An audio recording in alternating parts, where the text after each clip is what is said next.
Shall we get on to talking about schools? It's not been a great day for the Labour government because we've now got Rachel Reeves under attack for this interest rate cut and Bridget Phillipson, the Education Secretary, under attack by Britain's strictest and most successful headmistress. This isn't a good look, is it? Because Bridget Phillipson, I would suggest, particularly as she is a proponent of social mobility, she is somebody that was brought up, I think, on a council estate. She went to a comp. She then ended up at Oxford. She's kind of got that wonderful narrative of improving her lot through the power of education. She should absolutely be alongside Katharine Birbalsingh as a woman who has taken deprived children living in a pretty impoverished part of London in Wembley and provided them with the best education in the UK that money can't buy.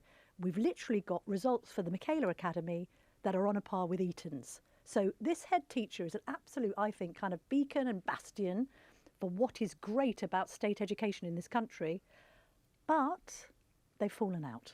They have. So Katharine Birbalsingh has published a letter today after a meeting she had with the Education Secretary about the new schools legislation that's being pushed through Parliament. Very controversial. Bridget Phillipson is arguing there needs to be new rules on the national curriculum. There needs to be new controls about who schools, whether they are local authority maintained schools or academies or free schools, should be hiring as their teachers. Just much more centralised control. People like Katharine Birbalsingh say that is the wrong approach, and if we have that approach, that will lead to a reduction in standards. Katharine Birbalsingh asked for a meeting with Bridget Phillipson, and she went in, and she's come out and she has published this stinging letter just going through all the weaknesses in the Education Secretary's arguments and saying that if this new legislation goes through, it will mean that standards in the best schools in England, where we've had, Camilla, it's interesting, so much success over really most of this century. Yes. So we have the Blair government, then we've had the Cameron government, and then subsequent Conservative governments. And in England, at least, much less visible in Scotland and in Wales, which have been more often either under nationalist control in Scotland or Labour control in Wales. But in England, at least, the figures tell us that our schools are actually performing very, very well from the start of the academy process under Blair at the turn of the century, right through to free schools, which then came in alongside academies. Freedom for schools led to better results, and could those now be reversed? Yeah, the one thing that the Tories can't be criticised for, you could argue, over the course of the last 14 years is education policy. Educational standards appear to have risen under the last government. But let's not dominate this conversation ourselves, because we want to hear from the lady at the centre of this row, Katharine Birbalsingh herself. She's taken some time out of lunch break to speak to us. Well, Katharine Birbalsingh joins us now, the head teacher of the Michaela Academy, described as Britain's strictest head teacher. Got to be honest, shall I call you Miss Birbalsingh or shall I call you Katharine? You can call me Katharine. Kamal and I were just a little bit nervous. We're slightly, just a bit, we don't we've want to be... We've combed our hair, we've polished our shoes. We just want to just mind our P's and Q's and make sure we've got everything straight here. But look, you've written this extremely punchy piece for The Spectator, basically tearing apart Labour's education reforms. You've had a meeting with the Education Secretary Bridget Phillipson. You don't seem to be very satisfied with what you heard in that meeting. What do you make of her and the motivations behind these changes to our education system?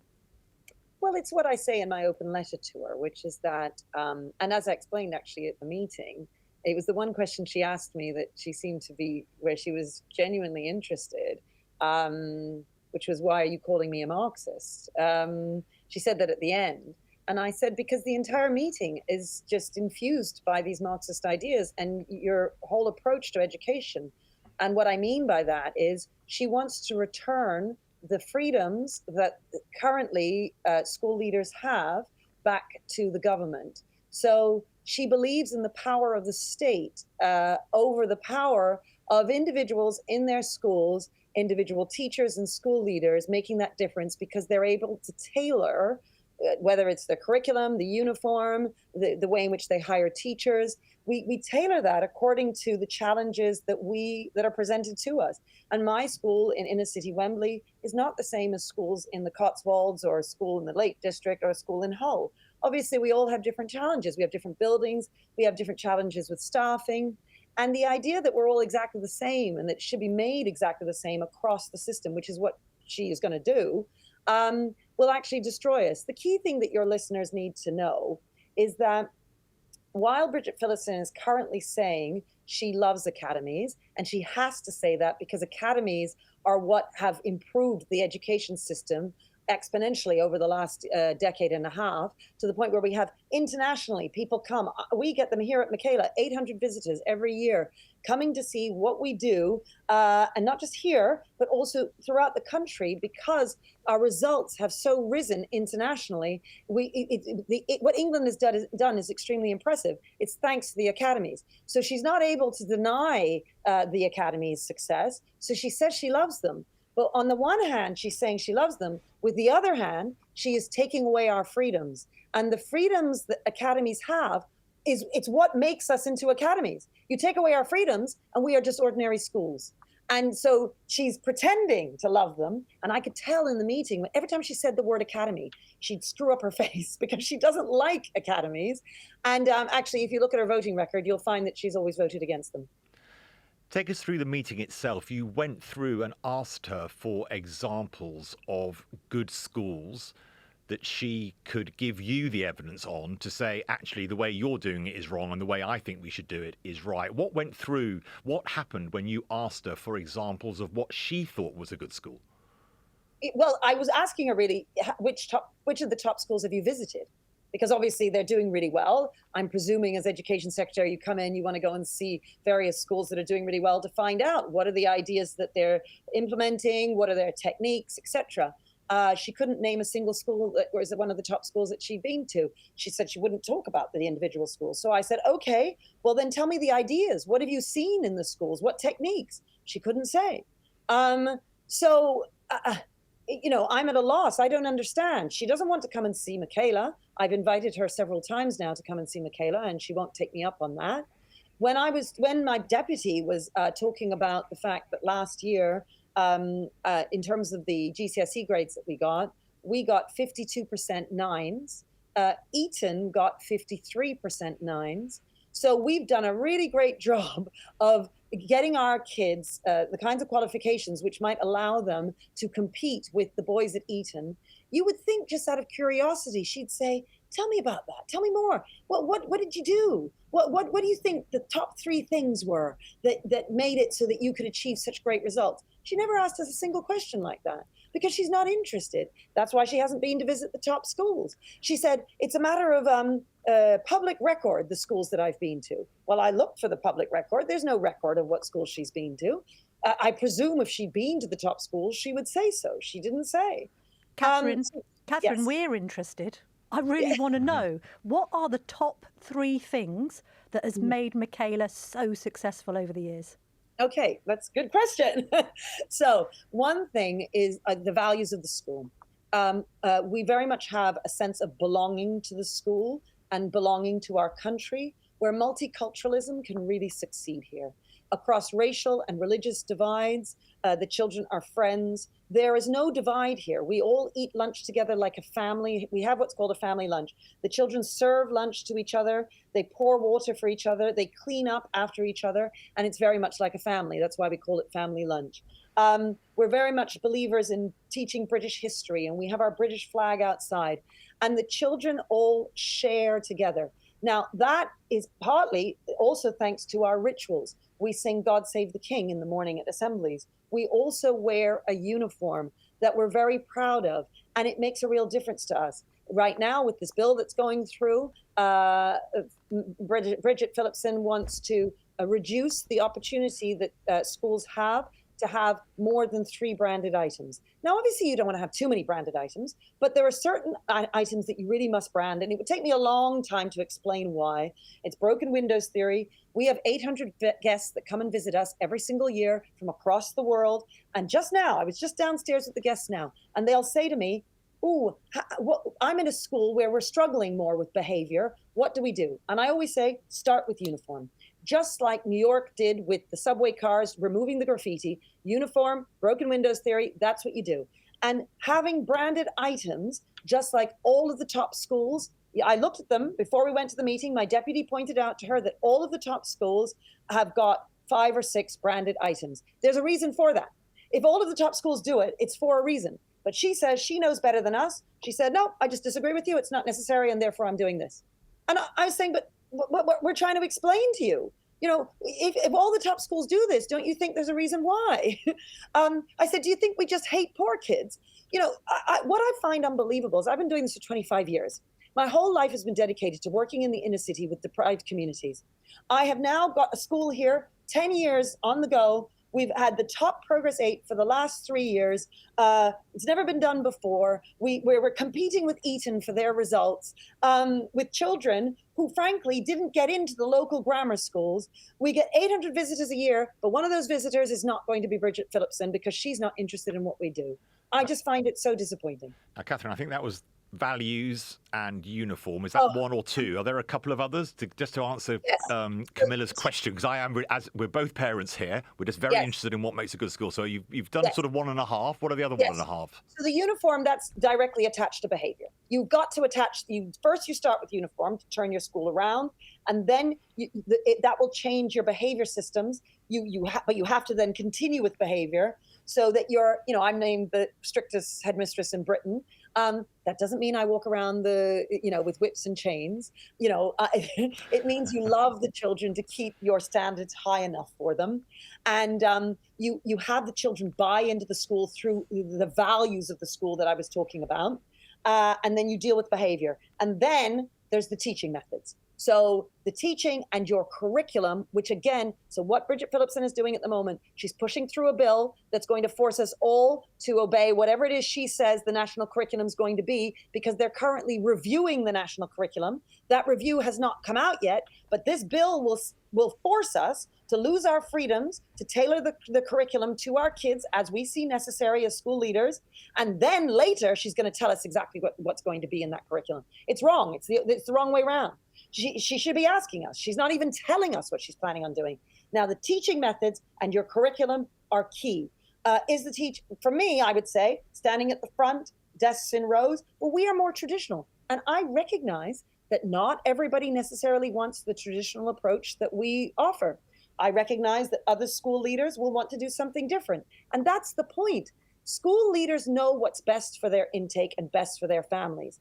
The Education Secretary in central government does not. And the reason I call her a Marxist is because she thinks central government knows better than the school leaders. She's even suggested this bill is going to push through so that the school's PAN, their admission numbers, can be changed. So if, for instance, there's a local school that isn't doing as well, it's not as good as ours, she can say, yes, Ms. Birbalsingh, got 120 kids, but we're going to take 20 of those places, and we're going to put those kids over there in that school and reduce our PAN from 120 to 100, which means she'll take our money. We will not have as much money. And it means the poor mother who wants to get her child into our school will not be able to do so because there are fewer places. And when I asked Bridget Phillipson, what would you say to a mum who's desperate to get her child into a good school and the places have been reduced? She didn't have an answer for me. A related question when it comes to traditional teaching methods, again, asking as a journalist and as a mum, yes. What do you think of EdTech? I know what you'll say about phones in schools. I know you don't allow them. Have we got the children in front of screens too much in the classroom? Yes, absolutely. We shouldn't have them in front of screens at all in the classroom, but also for mums like you. My suggestion is at home, you keep it to an absolute minimum. And if they are ever on a screen, you must be watching them. If they're, first of all, up until the age of 5, they shouldn't be on screens at all. After that, look, you want to do a little maths game with them and you sit down for 10 minutes and you're both together on the app, that's fine. You want to play chess with them, that's fine. But if you leave kids to just spend hours online, this is so dangerous. Every pedophile out there, every gang member out there will have contact with your possible contact with your child. Obviously, my kids in the inner city are particularly vulnerable to that sort of thing. You are literally putting your child's life in danger. If you're worried about them going home, you can get them a brick phone. You can still ring them. You can text them. You can put an air tag on them. But if you give them access to the internet that's unsupervised, both their physical lives are in danger and then their mental health. Jonathan Haidt has written a wonderful book called The Anxious Generation, which is all about this. And he has all the data to prove it, which I've seen anecdotally on the ground for years. And I have been saying this for years. Keep children away from unsupervised access to the internet, which is why I'm against smartphones. So it's not just smartphones in school. We actively encourage our parents to not give the children a smartphone at all. And if you want to know one of the ways in which we do so well at GCSE, I have a whole digital drop-off safe here where the children give us their phones and then they get it back in the holidays. So in year 11, lots of them are without phones at all. And that, of course, makes a massive difference to how they do on their exams and how they do with their mental health and their general happiness. If this legislation goes through unamended, what will it mean for standards at England's best schools like yours? They'll be hit badly. So I don't actually think Bridget Phillipson dislikes poor children or that she wants to harm schools. It's just that because she's just naturally a Marxist, she then thinks that the way to help schools is to centralise the power into government. But the reality is that when you do that and you take away the ability of school leaders to do what's right for their children with the freedoms that we've currently got, it will hit all the good schools. There's no question. And in particular, more importantly, it will hit the schools that are trying to become good. That's where we're really going to see the difference. Because all the advice that I give to people on what to do with their schools in order to get better, they won't be able to do those things anymore because of the changes that are being made. Sorry to ask such a direct question, but you strike me as a very direct woman. Why does the left hate you so much? I don't think they all do. I don't think that's true. I think all of these visitors that come, most of them are on the left because most people in teaching are on the left. And so they come here and they learn from us. And I know of many school leaders and teachers who have learned from the things that we do and they've implemented into their schools. It's the far left that hate me. So Bridget is very much of the far left. She's a Marxist. I mean, so they don't like me, and they don't like me because I think we prove that success is possible with the right values. It's not just about funding. Now, of course, I'm never going to say no to extra funding, but it's not just about getting extra funding and giving all the power over to central government. It's about us taking control. The thing is, school leaders can only take responsibility if we have agency. I say the same thing for the children. Children need to have agency to be taught how to do right from wrong, and then we need to hold them account for it with praise and punishment. That's what you do for children to help them develop their use of their agency. It's the same for school leaders. We cannot be held responsible for our actions if we don't have agency. And the way in which we are held responsible and accountable for our schools is through the agency that we've got, that she is trying to take away.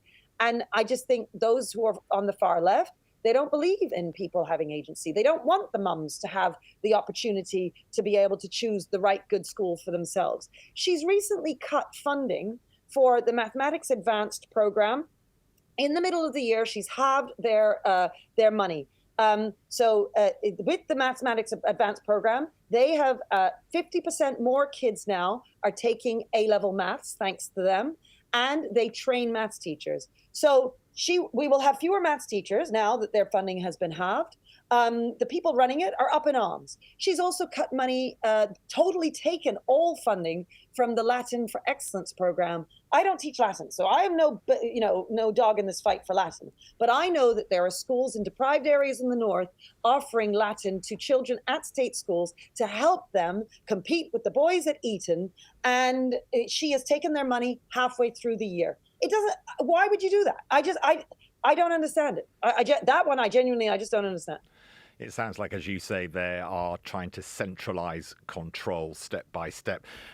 The government has come out with something of a response to your open letter today. They say that the meeting, or your account of the meeting, is, I quote, a source, no stronger than that, saying it was a total work of fiction. I just wondered, Katharine, how you responded to what the government has said about your letter. And also that the minister was, quote, constantly interrupted during the meeting. Well, I did interrupt her a few times. That bit is true. And that was because when she would try and fob me off with a politician's answer where she wasn't actually answering my question, I just moved on to the next question because there was no point, because she wasn't really giving me an answer. You know what politicians do? They just chat, and then put you off, fob you off. And then, so she would do that. And I'd say, okay, so we'll move on to the next question. But in terms of, what was the other bit of it? Work of fiction. Was your letter describing the meeting in some detail, and it's a brilliant read. I do encourage everyone to go and have a look at it, but they said that that was a work of fiction. Well, you know what? If she has answers to the questions that I put to her, which she did not give me in the meeting, she is welcome to come out with those answers now.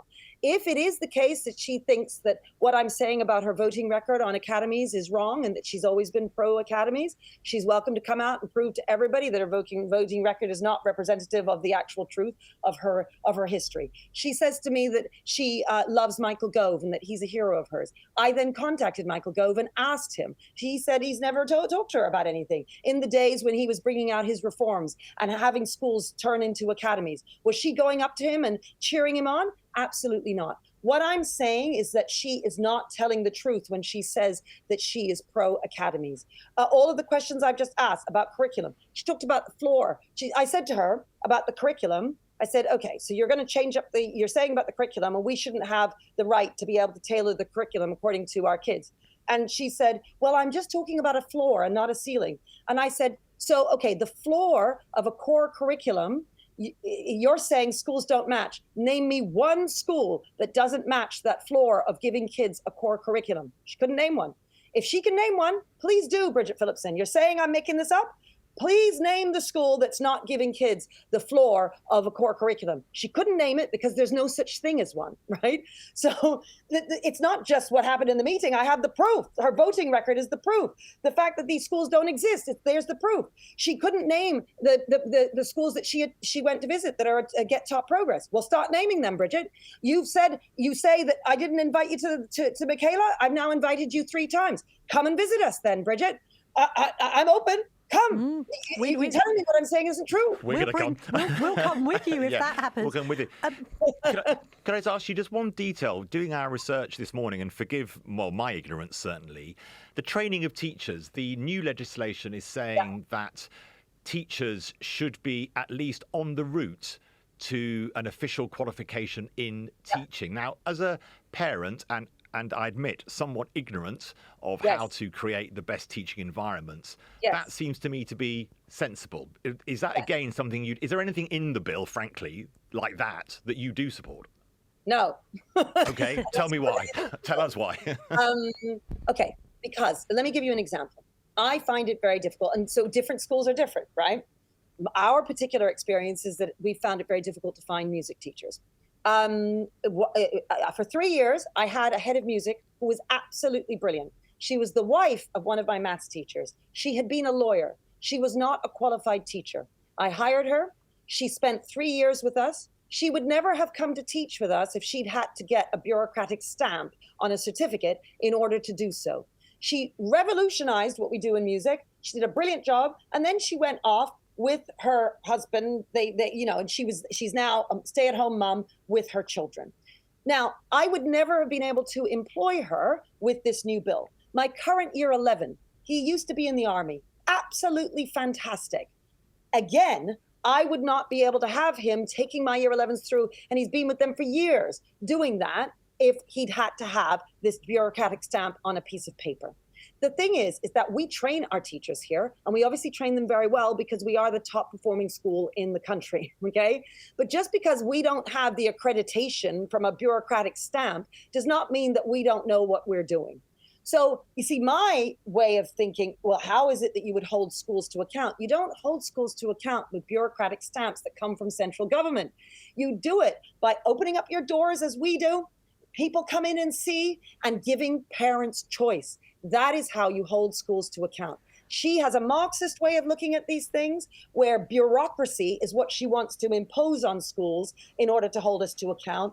I have a much more freedom-loving, open-loving way of holding school, because I believe in accountability, okay? I just don't believe that bureaucracy holds us to account. On that subject, Katharine, what do you think of Ofsted and indeed the recommended changes to the grading system? Well, it's funny because they say we've taken away the single, grades of, outstanding, et cetera, et cetera. But now they're just calling them something else. I mean, it's just bureaucracy. It's more bureaucracy. It's crazy.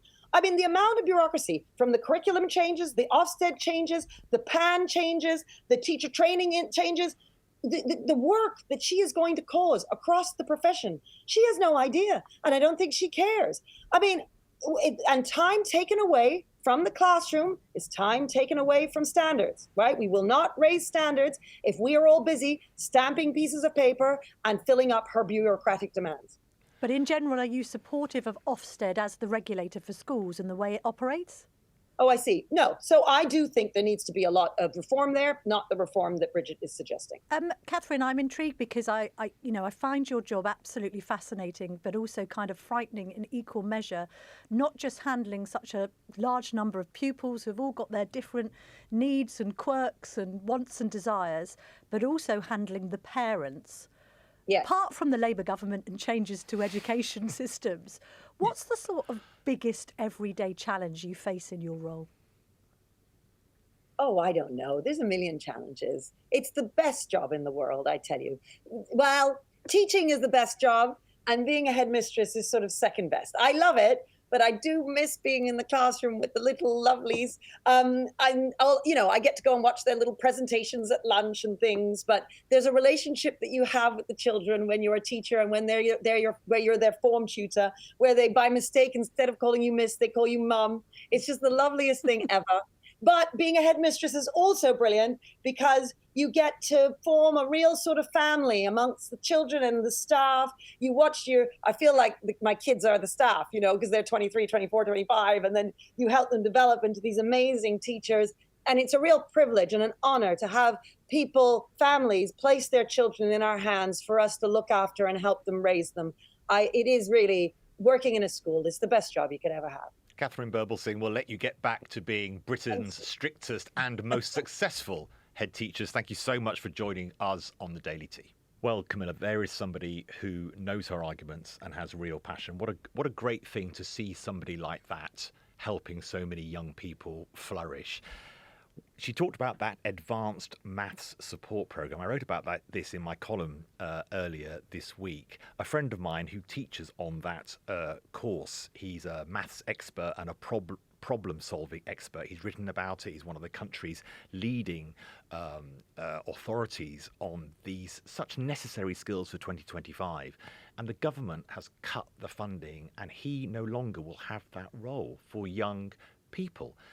And it seems for such a piffling amount of money, £17 million for a government is obviously tiny, to do that, as Katharine says, halfway through the year. So these kids, he works in Tottenham, North London, with, pretty tough mixed group of kids, very similar to Wembley where Katharine teaches. Just to do that halfway through the year just leans into the point of sort of almost vindictiveness. No, but some of it is vindictive.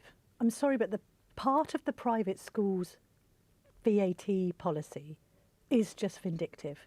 It's just, come on, bring you down. Who do you think you are? How dare you earn enough money to educate your kids privately? What does that say about the state system?